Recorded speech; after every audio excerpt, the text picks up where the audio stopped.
Guys, good evening. Nagluluto sa Binido ng sinigang na buto-buto. Yan po ang aming dinner for today.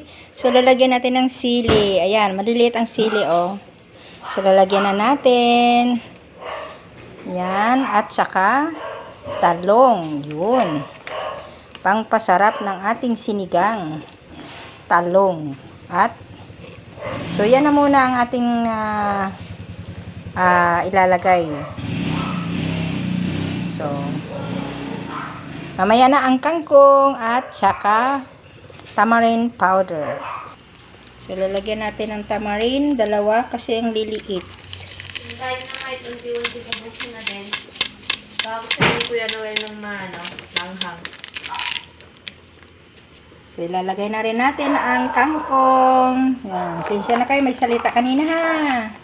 Yan, ganun talaga.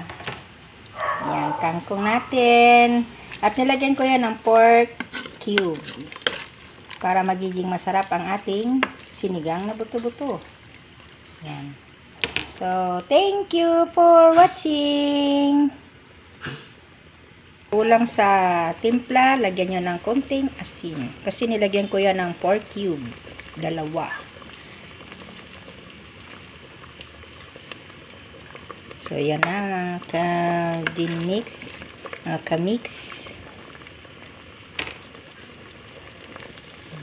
Ang ating sinigang na buto-buto.